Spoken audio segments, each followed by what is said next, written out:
pastor, I had a job doing stucco and drywall. Drywall is one of the best trades that there is, because you always work where it's warm. You never have to work in the cold, and you just get to watch everyone suffer out there while you enjoy smearing warm mud all over the walls. But also we put also insulation and poly in new buildings. And so usually, so it was pretty cold, especially in the winter when you do that, but usually you get a couple walls done and you put the plastic over the ceiling and the glass, the heater on, and it warms up pretty quick. So you're only working in the cold for a little while, but there was one time where we were doing putting insulation and poly in for a fourplex. And it was a pretty big one, and so it took us a couple of days to get it done. And it was minus 30 and below that whole week. And because I don't work all that often in the cold, I didn't have super awesome winter stuff. Like, you just wear a couple pairs of gloves over the top of them because you still need to use your fingers. But I have never been more cold in my life. I remember just being like, I will never complain about the heat ever again. But also, the thing that just gets you through is like, I'm one sheet or one bat of insulation closer to being warm, and I'm 1 minute closer to being warm, and you just imagine and just look so forward to when I can finally feel my hands and feet again, and it's going to be so great. But without that, I would probably be crying the whole time. But the hope of like someday this is going to end, and someday, sometime, I will be warm again, helps you get through the misery and tough times that you're going through. So, that being said, we're going through a series looking at some of the last things that Jesus told his disciples before he was crucified. So we're going to turn to John 16, verse 16 to 32 is what we're going to be looking at today. And as we turn there, let me kind of set the scene for what was going on. So Jesus and his disciples, they've had Passover together, they've left, and Judas has disappeared, and they're in the time between then and when they come and arrest Jesus. So that hasn't happened yet.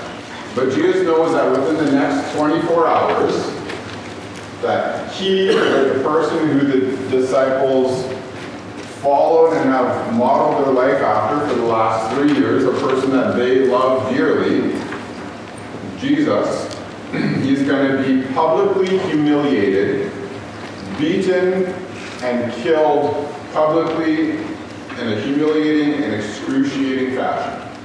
And so not only does Jesus know that he's going to have to deal and face that, but he also knows that this group of men that he loves is also going to face the hardest moment of their life. Watching people you care for going through hard times is pretty challenging, even if you know this is going to be what's best for you. Or when my daughter went to kindergarten, it's like, oh, that was hard. It's hard for that to happen, even though it was totally fine, not a big deal. Never mind watching or knowing that your 12 closest friends, or 11, I guess at that point, are going to have to go through their person that they've modeled life after and killed and humiliated. So, that in mind, let's look at what does Jesus tell them before this happens. So John 16, verses 16, we'll read till 22.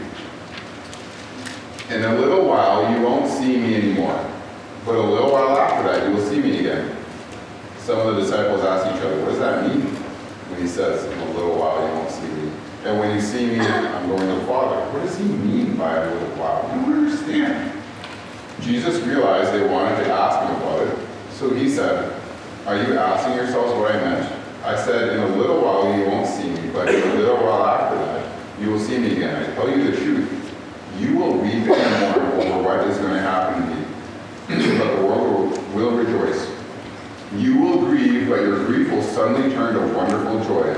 And it will be like a woman suffering the pains of labor when her child is born. Her anguish gives way to joy because she has brought a new baby into the world. So you have sorrow now, but I will see you again. Then you will rejoice so that no one can rob you of that joy. So Jesus tells them the statement that for us, looking back in that situation, it makes a lot of sense. Like, we can put the piece together, what he's trying to tell them. Jesus was going to die, he was going to be buried, so they weren't going to see him for a little while, and then he was going to be raised from the dead, and they were going to see him again. The disciples don't understand what Jesus is getting at, but Jesus actually takes the initiative and helps them understand because he cares for them and he wants to bring them hope through this tough time that they're facing. I had my math science teacher in high school. He was a decent teacher. He was also a little bit of a gruff and intimidating guy. And sometimes like we had tables, and so me and my friend would be like working on our work, and sometimes you get stuck on a question, and you'd ask your buddy like, "Oh, do you know how to do this?" And you'd say no, so you'd ask your next friend. If no one knew, then you'd have to be like, "Hey, you go ask the teacher." Kind of negotiate for a little bit until someone actually went up, and then all the other guys are like sitting there pretending that they're still doing the work, but they're just waiting for their buddy to come back so he can explain it. And then you're waiting, so he comes back and like, "Okay, so like, how do we do it?" And a decent amount of time, you're like, "I have no idea." I didn't understand a single word he said, but I didn't want to tell him that, so you just go, and then you come back and you're like, "Well, we're going to get this one wrong. It'll be fine." It would have been absolutely amazing and incredible if that teacher had gotten up and walked over and said, "Hey, I saw that you guys didn't actually understand what I told you. So here, I'm going to help you. I'll just explain it to you a different way." That would have been amazing, because not only do I now actually understand how to do the question, but it also shows that you cared enough about me and about us that you got out of your chair from doing whatever you were doing to come and help us out because you cared about us. And that's kind of what Jesus is doing in this situation. It's a small thing, but Jesus sees that his disciples are struggling with this and they don't really know what's going on, and he knows what's coming, and so he doesn't wait for them to ask. He takes the initiative and goes to them and says, "Hey, I see you guys are struggling with this. Let me help you. This is actually what it means." Jesus sees their confusion, and instead of waiting, he takes initiative and goes because he cares about them. Sometimes I can view God as like an immovable object, and someone who's always there, and then sometimes I can wander away from him, and then, now I have to find my way back. I can view it as, it's my responsibility, because I'm the one who messed up and wandered away, so I better make it back there. And I forget that the God of the universe truly loves me. He doesn't just stand far off and says, "Okay, well, you got yourself in this mess, now you figure it out." Right? He cares enough to come after me and show me the way back and walk with me on the way back. That God cares for us. And I think that if we pay attention through our day-to-day lives, that we'll notice and we'll pick up on the things that Jesus does for us constantly to show us that he cares about us and that he's with us, and that we are not alone. So for the disciples, this is going to be incredibly hard. They were going to be crushed.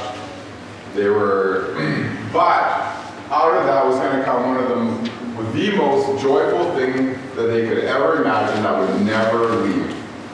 The disciples weren't going to suffer pointlessly, and we don't ever suffer pointlessly.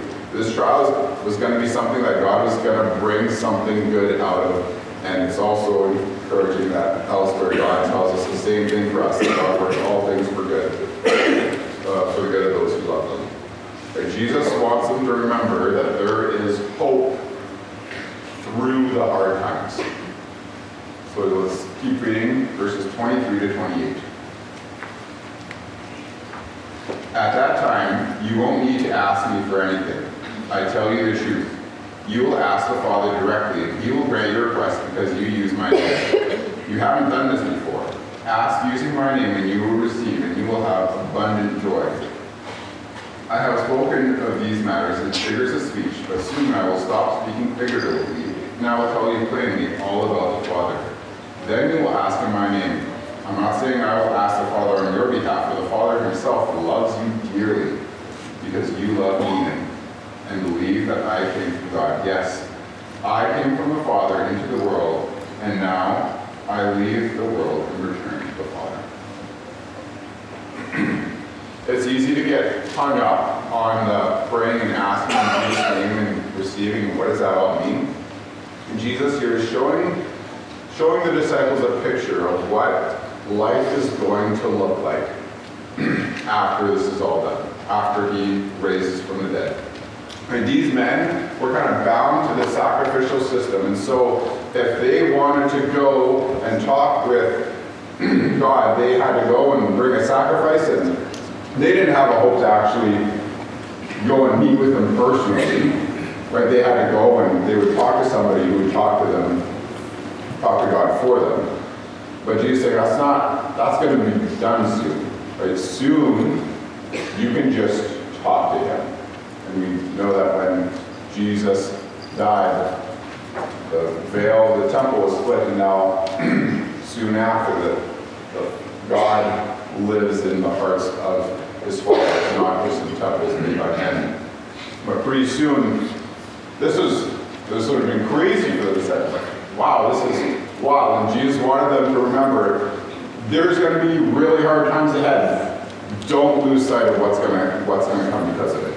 Don't lose sight of the hope that's coming. They were going through trials, but the hope of this promise was going to give them hope and peace through it. And even though it was going to seem at times like there was no way that this is going to happen, this is going to be impossible, Jesus told us, you remember this, it's going to happen. You can have peace and trust me through this. Let's finish the chapter, verses 29 to the end. Then his disciples said, "At last you are speaking plainly, not figuratively. Now we understand that you know everything and there's no need to question you. From this we believe that you came from God." Jesus asked, "Do you finally believe?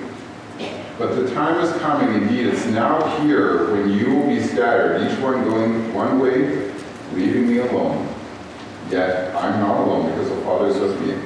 I have told you all this, so that that you may have peace in me. Here on earth you will have many trials and sorrows, but take heart, because I have overcome the world."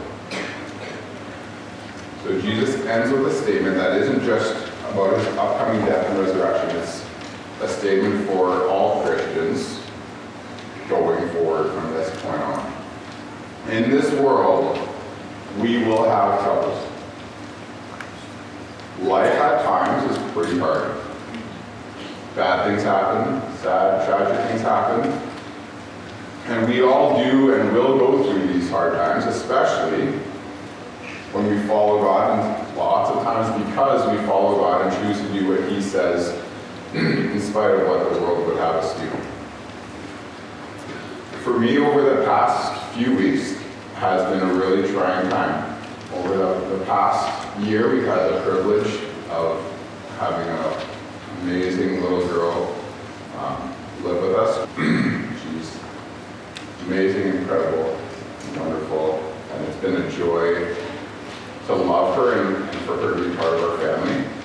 And we had hopes and dreams of her being part of our family forever, but for the last few weeks have had to come to terms with the fact that she is likely going to be leaving in the next months, which has been frustrating and trying to understand why and how people make decisions, and it's been really hard. And when times are hard, it's really easy to be discouraged and to feel alone and to feel cared for and to ask, Like, when is this going to be better? Our trials and hard times provide opportunities for us to lose heart. Jesus wouldn't have had to say this if it was hard times or fine. Trials are opportunities where Satan would love for you to feel overwhelmed, for you to feel alone, for you to feel like nobody cares, for you to feel like God's not going to do anything for you. It's really easy in hard times to let those thoughts just run amok in your brain, just to let yourself just feel discouraged and like you can't do it. And in those times, it's so encouraging to hear the words of Jesus, that the same ones that the disciples heard at this point. In this world, we will have troubles. Yes, you get that. But don't lose heart. I have overcome the world. Or put more plainly, we have hard times, but don't give up. Jesus has already won. I've already won. Jesus has overcome. He's beaten sin. He's beaten death. He has faced every kind of thing that we have, and yet he came out the victor, the winner. Jesus isn't saying, oh, you're fine, you'll get over it, it'll be okay. He's saying that as we follow him and go through life, hard times are going to come, and when those hard times, we can have peace and comfort knowing that the God who has won is with us. No matter what happens to me and you, we can know with absolute certainty that the God of the universe loves you, has forgiven you, and everything that you will ever, he's forgiven everything that you will ever do going forward to. It's kind of like if you were playing tennis is usually two people at once, and Roger Federer was on your team. I don't know really anything about tennis. I just know that Roger Federer was really good. And if he was on my team, we would probably be okay. I could beat basically everyone in Belfort. And I wouldn't do really anything because the winner is with me. For us, the one who overcame sin, the one who's beaten sin and death, who's faced every single kind of hard thing in life and has won, stands with you through those trials. You can have confidence and know, like, I'm going to be okay, I'm going to make it through it, because the overcomer, the one who wins, is standing there with me. And I'm going to be okay because of it. And not only is that encouraging in the midst of those times, but also when I'm looking forward in life and knowing like there's going to be a lot more of these times that are coming. Right? For me, I know that caring for kids who need love in a family is something that God has called his followers to do, and so I shouldn't be surprised when I'm following and doing what God has asked me that hard times come, but it's also encouraging knowing that in the midst of anything that life can throw at me, I have this hope that can't be taken away. The God who wins is with me now, and I also have the hope that when all this is done, I will get to live with him in a world free from sin, and it will be the best thing ever. This pain and hardship that we go through will not last forever. And that's not just something that's going to happen in the future, where I get to know God and have him walk with me now. No matter what life is like, we can know that our pain and hardship will not last forever. We can know that Jesus sees your pain and that because of what he has done, you will be with him forever. Satan would love for me and you to believe that you're alone, that no one is with you, that we would love to just leave you in discouragement.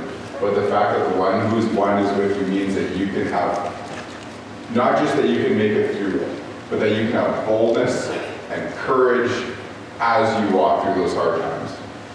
And it's not going to mean that everything's rosy, but you can be confident and walk with Jesus one day at a time, knowing that He's going to bring you to the place of ultimate victory. Jesus, being the overcomer, emboldens us to go through hard times. Like Jesus won, so that's why Shelby and I and our kids can foster, because hard times are going to come, but we have the one who overcomes with us.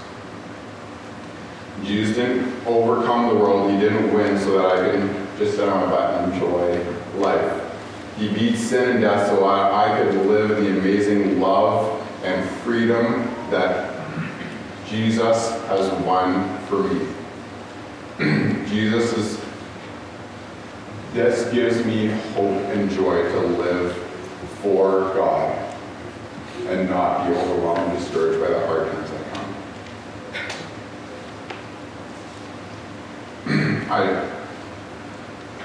I just hope that we all understand that we can have such boldness and courage no matter what happens. Because I have the win with me, and it's going to be okay. In fact, it's going to be even more than okay. This is pretty cool that He walks with me through all this. You want to pray? God, it's absolutely incredible that you looked at us and you looked at me and said that you are someone that is completely worth laying my life down because I love you. I pray that you would give us all confidence knowing that you walk with us and that we don't have to fear what the world has to throw at us. We don't have to fear sin and death, knowing that we have the one, that we're on the team of the one who has already won against those things. God, I pray that if there's anyone here who has not completely put their trust in you, that they would do so knowing that you are worth everything in life. Thank you that you love us and that you show us that love and kindness every single day.